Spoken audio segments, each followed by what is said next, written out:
Bom dia, mais um sábado, Viver Bem já está no ar. Começa o programa com a grande novidade, tem revista nova circulando pela cidade. A nova edição da Viver Bem Revista, no formato totalmente interativo, né, que está sendo muito bem aceito, estou muito feliz. Mais uma mudança, né, mais uma evolução que esse tempo de pandemia trouxe para a gente.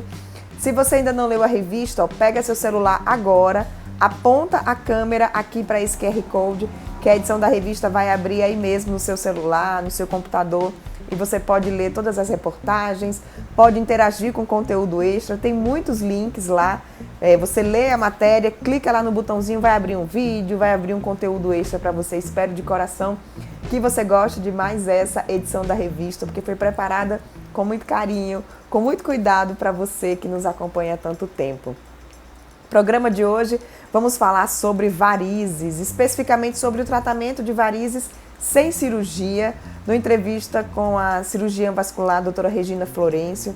Vamos trazer também orientações da psiquiatra Paula Borba, para quem está aí com medo de enfrentar esse pós-pandemia, né? Não está conseguindo voltar à vida normal, está com medo de contagiar outras pessoas ou de ser contagiado pela Covid-19. Então fica atento que a entrevista de hoje está muito bacana. E tem também dicas da endocrinologista pediatra, a doutora Thaisa Macedo, sobre obesidade infantil das crianças. Você não pode perder. Tem filho? Ele engordou nesse tempo de quarentena? Fica ligadinho que as dicas da doutora Thaisa Macedo são imperdíveis. O programa de hoje está no ar. Vamos junto com a gente. São 30 minutos dedicados à sua saúde e à qualidade de vida de toda a sua família.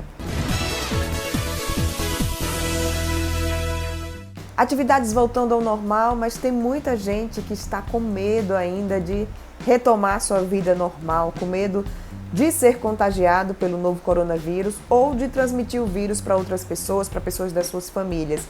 Se você está passando por essa dificuldade, fique atento a essa entrevista com a psiquiatra Paula Borba. Tudo bom, doutora Paula? Obrigada por estar aqui com a gente mais uma vez.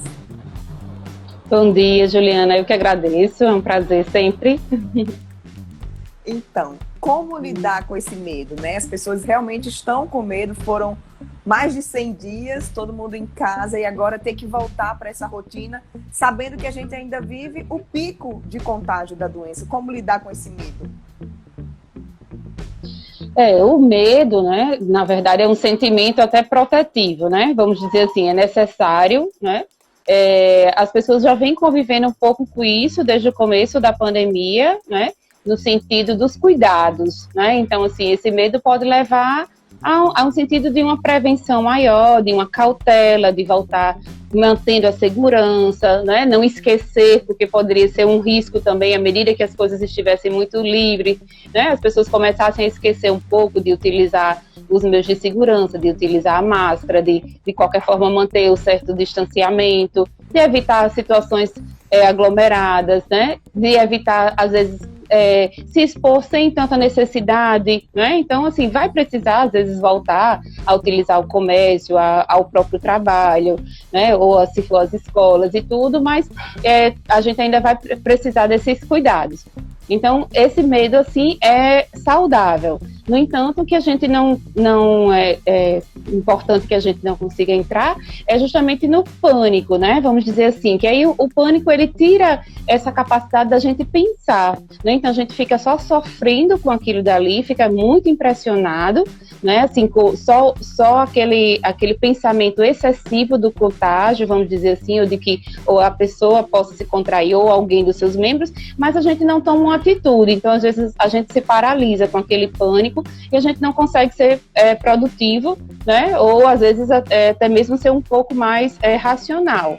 Então, precisamos enfrentar alguns sentimentos, é normal que a gente sempre tenha algumas sensações, né, ainda de apreensão, como eu digo, mas que isso serve como um cuidado, né, e que a gente possa manter ainda essas questões de segurança e entrando na sua nova rotina novamente. Doutora Paula, o que fazer para que esse medo protetivo não paralise, né, não passe para essa parte do pânico? Se a gente seguir mais ou menos, né, as recomendações que a gente tem ouvido, né, assim, as pessoas não começarem que é até uma coisa que a gente já vem recomendando durante toda a pandemia, ou seja, o excesso de notícias, às vezes, desnecessárias, né? Então, assim, um excesso de informações que às vezes nem são tão verídicas. Então, mantenha-se informado com os órgãos competentes, né? Com os órgãos de saúde, ou com essa mídia que tem uma informação mais precisa, para que você realmente saiba da realidade, porque muitas vezes as pessoas entram nesse pânico porque elas ficam com excesso desses meios externos, né? Muito alarmantes, o tempo todo nas redes sociais, né? No WhatsApp ou na própria televisão, assim, realmente só com notícias ruins, e às vezes ela até esquece de ver notícias boas. As pessoas também às vezes esquecem de passar boas notícias. Por exemplo, que possa estar tendo alguma diminuição em um determinado hospital, né, que possa ter tido mais vagas de UTI, vamos dizer assim, que tenha tido um menor número de casos, o número de pessoas que saíram, que foram recuperadas. O que talvez as pessoas estejam sofrendo um pouco mais, que a gente vem observando agora, é porque a doença ela foi chegando naturalmente mais próximo de nós, né? Então, assim, a gente estava no início da pandemia com a história do mundo e de outros países, e aí foi chegando no nosso país e depois foi chegando exatamente aqui na nossa cidade de Natal. Então, no último mês, talvez a sensação de que os seus familiares, que seus amigos e as suas pessoas próximas, elas se contaminaram mais, isso é uma realidade, realmente, mas isso foi uma evolução natural da doença em todos os locais. Então, isso fez as pessoas se assustarem um pouco, porque a doença chegou próximo de si, chegou próximo da sua casa, chegou em alguém, um ente querido, e isso amedrontou as pessoas. Mas que elas saibam que isso não fugiu de nenhuma fora da estatística, não fugiu de uma realidade e mantém-se sim dentro de um percentual mínimo, que é o que a doença leva de gravidade, e dentro de um percentual bem maior, que é mais de 80%, né, das pessoas com recuperação e com bons resultados sobre a doença. Doutora Paula, eu acredito que tem pessoas que realmente estejam passando por esse sofrimento. Quais são as atitudes ou comportamentos que indicam que essa pessoa precisa de um acompanhamento de um psicólogo ou de um psiquiatra, precisa de uma intervenção profissional para superar esse medo e conseguir voltar à sua rotina? Isso, a gente tem visto mais essa demanda, né? Talvez realmente com esse estender, vamos dizer assim, do isolamento e do avançar da doença. Então, assim, quando as pessoas elas começam a ruminar muito, né? Então, ou seja, elas passam o dia todo, elas mesmas relatam, passam o dia todo pensando sobre a doença, sobre o medo do adoecer, né? Mesmo que não tenha, vamos dizer, esse risco de contágio, mesmo que não saia de casa, mesmo que mantenha todas as regras, mas mesmo assim ela entra dentro desse mundo da fantasia de que pode realmente ser acometida pela doença ou membros da família, e com isso ela não consegue manter a rotina dela mais saudável, ou seja, cuidar das coisas de casa, estar com paciência para, às vezes, cuidar dos filhos, para manter um mínimo de tarefas domésticas que ela precisa, ou se ela está em home office, manter um certo desempenho, né? Ou às vezes realmente sair para coisas mínimas, por exemplo, em uma farmácia, em um supermercado. Então, nesse momento, essas pessoas elas começam, quando a gente vê que existe o adoecer, se as pessoas forem perceber que elas saíram desse padrão, vamos dizer, do novo normal, que a gente tem chamado de que existe um certo medo, né? Existe uma certa mudança, elas percebam que elas não estão conseguindo mais levar o mínimo da rotina e do funcionamento dela diário. Porque mesmo com esse medo, nós conseguimos. Então, esse seria o momento dela procurar uma intervenção para ver se realmente isso não já a adoeceu. Porque o que nós estamos passando, que a gente chama, é uma situação vamos dizer, de estresse ou de trauma coletivo, né? Uma pandemia, ela realmente é capaz de adoecer uma pessoa. Então, as pessoas podem passar a desenvolver sintomas ansiosos, né? Sintomas até depressivos, em função desses medos tanto da doença como de toda essa mudança da rotina e do isolamento que aconteceu. Se você tiver qualquer sugestão de temas para ser abordado aqui no Viver Bem, manda pra gente. Vai lá no Instagram, comenta em qualquer postagem ou manda um direct pra gente. Nossa produção é completamente aberta às suas sugestões. Afinal, é para você que esse programa é feito já há 18 anos. A gente vai pro rápido intervalo e já tem mais Viver Bem para você.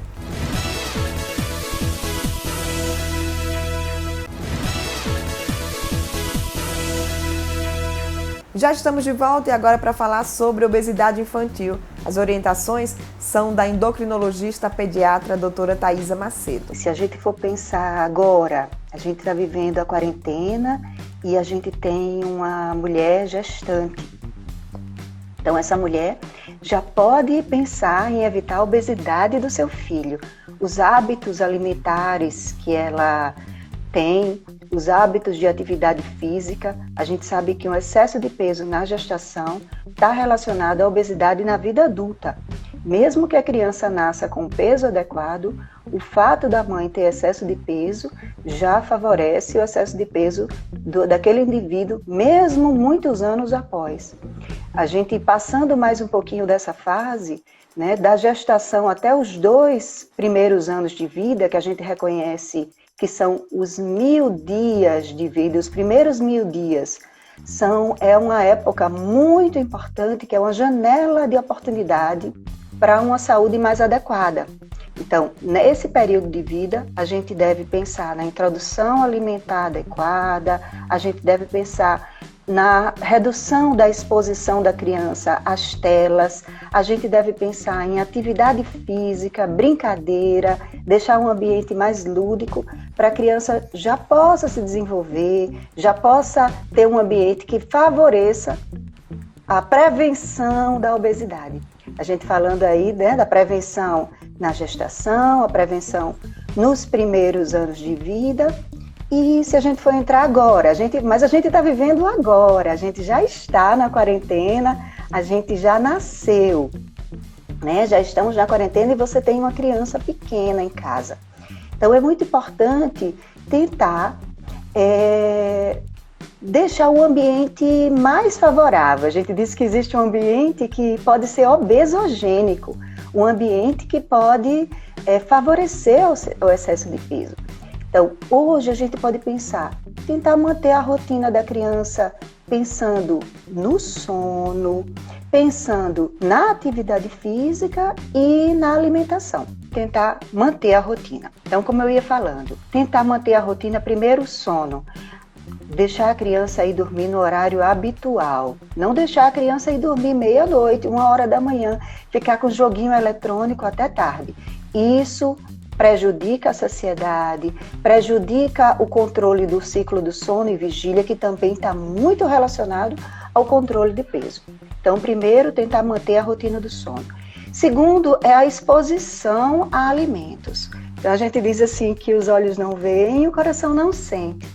Se a sua casa está cheia ainda de ovinho de Páscoa, de guloseimas, de biscoito, vamos tentar não encher a nossa casa de alimentos açucarados, de bebidas açucaradas, que a gente comprou para alguém comer. Então, você comprou para o seu filho comer, para você comer. Então, a casa toda precisa estar organizada. Não é para pensar que você vai comer sozinho. A criança também vai querer. Então, evite a exposição a esses alimentos. E tentar brincar com a criança. Atividade física, brincadeira de... o jogo das cadeiras, brincadeira de subir as escadas do prédio. Ah, mas a minha casa é pequena. Então, a gente pode brincar de morto-vivo.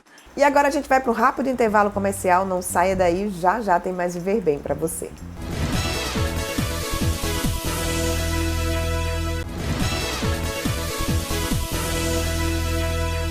Você conhece alguém que tem varizes e que tem muito medo de fazer a cirurgia, de seguir aí com tratamento para essa doença? Eu conversei com a cirurgiã vascular Regina Florencio e olha que coisa boa. Vamos falar sobre tratamentos não cirúrgicos para varizes. Quando a gente fala de varizes, né, muita gente acha que é estética, é um vasinho, e quem tem varizes, mas não se preocupa com esse lado estético, termina deixando de lado e não busca esse tratamento. O que é que são as varizes e por que é tão importante a gente tratar essa doença? Primeiro que a varize é uma doença que incomoda esteticamente a mulher, porque é uma doença que ela está embaixo da pele. Então, eu costumo sempre dizer que a varize é uma doença que ela não nos trai, porque nós conseguimos visualizar desde o início do tratamento. Desde o início do tratamento, a gente consegue visualizar aquelas primeiras microvarizes, aqueles vasinhos, depois eles vão aumentando para aquelas veias mais verdinhas, depois vão virando aquelas veias mais tortuosas. Então, é uma doença que não nos engana. Claro que, a princípio, inicialmente, esse incômodo ele pode ser estético, mas se ele não tratado nessa fase, ela vai evoluindo para aquelas varizes mais grossas, e aí sim é uma das principais causas de insuficiência venosa crônica. Então, ela pode dar outras doenças mais graves e, às vezes, sem tratamento, porque você deixou de tratar essa doença numa fase inicial. Então, se a queixa que a paciente vem é pela questão estética, mas ela sai daqui orientada, que, na verdade, ela está tratando uma doença. Então, vamos falar dessas opções de tratamento. Para quem tem o receio aí da cirurgia, quais são as opções de tratamento, doutora Regina? E todos eles podem ser utilizados em todos os tipos de varizes ou não? Tem um tratamento específico para cada tipo? Todos esses tratamentos, essas opções que nós vamos falar, ela pode ser tratada em qualquer tipo de variz. Às vezes depende muito da quantidade que o paciente venha nos procurar no consultório. Por exemplo, e geralmente o paciente ele nunca vem só com um tipo de variz. A variz é uma doença que ela se apresenta de várias maneiras. Geralmente o paciente ele tem as microvarizes, ele tem as varizes já que a gente chama de reticulares, que são aquelas verdinhas, ele tem aquelas varizes mais grossas. Como esteticamente, às vezes, o que mais incomoda o paciente são as microvarizes, a tendência dele é chegar e dizer, doutor, eu quero tirar só essas que me incomodam, que são as microvarizes. Mas ele não entende que por debaixo daquela microvariz existe um monte de varizes que estão enchendo ela, que não adianta você tirar. Aquele exemplo que eu sempre dou no consultório, não adianta você enxugar uma pia com a torneira ligada, não adianta você tentar pintar uma parede mofada com cano quebrado atrás. Então, você tem que consertar a causa. Então, por isso que muitas vezes o insucesso do tratamento vem porque as pessoas querem tratar o que eles estão vendo e não querem tratar aquilo que está ocasionando. Então, esses tratamentos, eles podem sim, qualquer tipo. E às vezes, na grande maioria das vezes, nós temos que lançar mão de várias opções no mesmo tratamento para poder a gente conseguir matar aquela doença. Então, nós temos E outra coisa, que o paciente, às vezes, ele já chega com aquela opinião formada porque minha vizinha, minha irmã fez esse tratamento, então eu quero fazer. E é bom a gente salientar que não existe o melhor tratamento. Porque a espuma é o melhor tratamento, porque o laser não existe o melhor tratamento. É como eu costumo dizer, não existe o melhor antibiótico, existe um antibiótico mais adequado.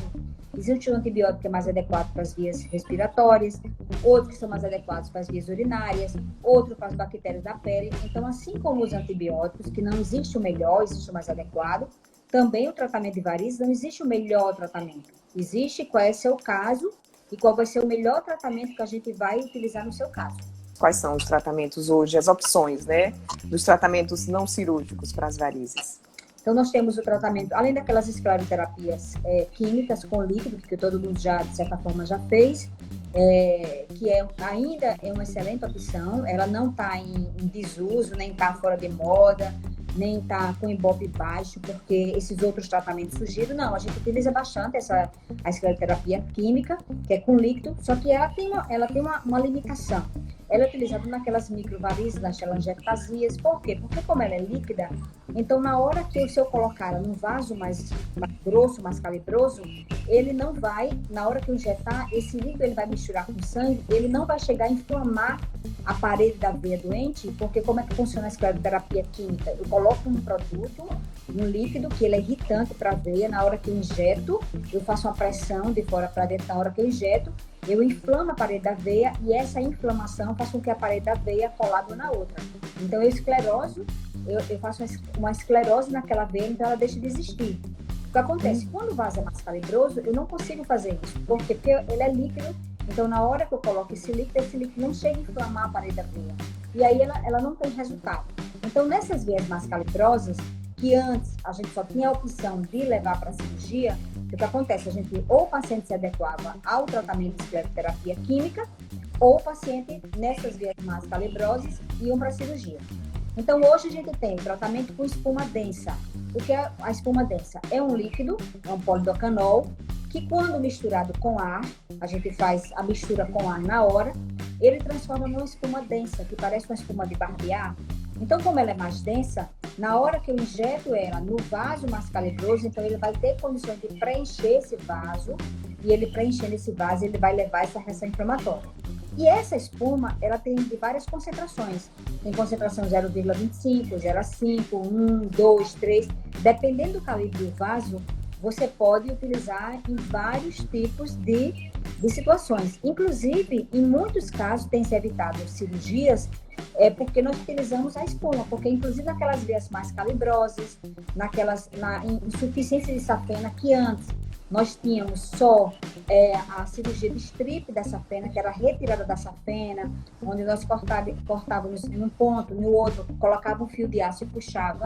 Então, essa cirurgia, não é que ela está proscrita, mas hoje ela não é recomendada como essencial, como primária. Ela hoje, nas diretrizes internacionais, ela está classificada em 2B, ou seja, ela seria uma segunda opção. A primeira opção, ainda vou falar sobre ela, mas tem também a espuma que nós podemos utilizar em casos da safena. A gente injeta a espuma numa concentração mais forte e essa espuma ela vai inflamar o trajeto da veia, fazendo com que aquela veia deixe de funcionar naquele trajeto onde ela estava doente. Então, a gente pode utilizar ela desde varizes reticulares como varizes de grosso calibre.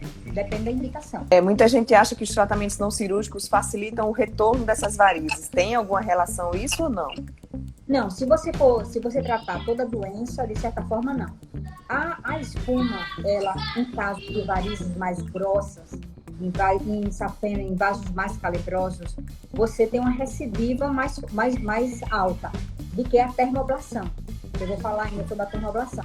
Então, a espuma, ela é classificada como uma opção, mas ela não é a primeira escolha em casos de pacientes que têm segmento de safena comprometido, em caso de safena.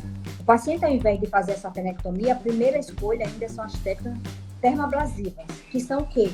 Laser ou radiofrequência, que é onde a gente coloca um catéter, e esse catéter é guiado por ultrassom, por um eco, guiado no trajeto onde está a safena insuficiente, e ele emite um calor. A radiofrequência emite um calor de micro-ondas, e o laser, ele emite uma energia que ele é aquecido, essa ponta desse catéter, ele sai queimando toda a safena, sem você precisar fazer a retirada da safena cirurgicamente. Com isso que acontece, então, tanto a agressão cirúrgica, como a recuperação do paciente no pós-operatório, como os riscos inerentes aos procedimentos cirúrgicos. Hoje você consegue fazer, por exemplo, uma termoablação com anestesia local, se for o caso. Pode fazer, porque quanto menos tempo, por exemplo, o paciente ficar em local de ambiente cirúrgico e retorno ao trabalho, melhor. Mas isso não no consultório, né? Isso é num hospital de média complexidade. Tem ou pode ser no consultório também? Tem colegas que já fazem consultório, desde que o consultório ele tenha todo um suporte, se acaso tiver a necessidade de fazer. Sim, isso está se tornando uma cirurgia ambulatorial, certo? Nós aqui em Natal, como nós temos a facilidade de termos um hospital de referência, que é Anjo Vascular, que é um hospital de média complexidade, que é um hospital pequeno, que só faz cirurgias menores, um hospital dia, então a gente termina que utiliza Anjo Vascular. Mas colegas que não têm essa facilidade de ter um hospital desse, ele faz sim cirurgia ambulatorial, pode ser feita cirurgia ambulatorial. E esse é um caminho que nós estamos seguindo sem volta. Cada vez mais o tratamento de varizes vai ser feito ou no hospital de média complexidade ou nas próprias clínicas mesmo, porque para evitar justamente as internações cirúrgicas. E a recuperação, né? Comparando com a cirurgia convencional, a recuperação de uma pessoa que faz essa cirurgia da safena com laser, como é que é a recuperação, doutora Regina? Eu costumo dizer, porque às vezes o paciente ele acha que, por exemplo, a cirurgia de laser é uma cirurgia que ele não vai sentir nada, né? Que é uma cirurgia espiritual. Eu costumo brincar, não é uma cirurgia espiritual, não é que você não vai sentir nada. Você vai sentir alguma coisa, mas comparado com a cirurgia convencional, é totalmente comparar o incomparável. Não dá para comparar. Hematomas, dores, agressão, tempo cirúrgico, totalmente, eu costumo dizer, porque às vezes o paciente, doutora, mas o resultado é o mesmo? É o mesmo. Você vai para o Rio de Janeiro, você vai de avião, outro você vai de ônibus. Ambos vão chegar lá, só que realmente com trajetos totalmente diferentes, não dá para comparar. Não é que a gente não faça mais a cirurgia convencional, nós fazemos porque também a cirurgia com laser, ela tem um certo limite, até um certo calibre, você consegue queimar ela. Quando a safena, por exemplo, ela tem um calibre acima de 10 milímetros, 12, você não consegue, com laser, você não consegue cateterizar essa safena. Então, às vezes, a gente tem algumas indicações, mas hoje, nas diretrizes internacionais, elas são colocadas como a classificação como uma segunda opção, não como a primeira opção. Então, hoje nós temos técnicas realmente mais que o paciente ele não vai ter a desculpa de não tratar, certo? E volto a salientar, mesmo que o paciente ele tenha medo de fazer o procedimento de varizes, porque tem muitos pacientes que têm os seus traumas, isso não dá o conforto para ele não acompanhar a doença, para lá na frente não ter as complicações. E o programa de hoje fica por aqui. Lembre-se que tem revista nova circulando pela cidade. Aponta a câmera do seu celular aqui para esse QR Code, que a nova Viver Bem Revista vai abrir aí mesmo no seu celular e você pode ler todas as reportagens, pode interagir com o nosso conteúdo extra. Essa revista está super interativa e depois eu quero saber o seu feedback. Vai lá no Instagram e conta pra gente o que é que você achou dessa edição, tá bom? E eu quero aproveitar também para deixar aqui o convite para você nos seguir nas redes sociais, né, durante a semana inteira, para a gente manter esse contato todos os dias da semana. Somos Guia Viver Bem no Instagram, no Twitter e no Facebook. E tem também o nosso canal no YouTube, que a gente está produzindo muito conteúdo extra durante essa pandemia, durante essa quarentena, lá para o nosso canal no YouTube. Então vai lá, se inscreve no canal, clica no sininho para ativar as notificações e aí você vai ficar sabendo logo em primeira mão todos os vídeos que são postados para você. E também tem o nosso site, o guiaviverbem.com.br, que todos os dias é atualizado com novas notícias e muitas dicas para ajudar você a fazer escolhas mais saudáveis e a decidir seguir pelo caminho mais saudável da vida. Ótimo final de semana. Próximo sábado, 9 horas da manhã, a gente se encontra mais uma vez. Tô te esperando.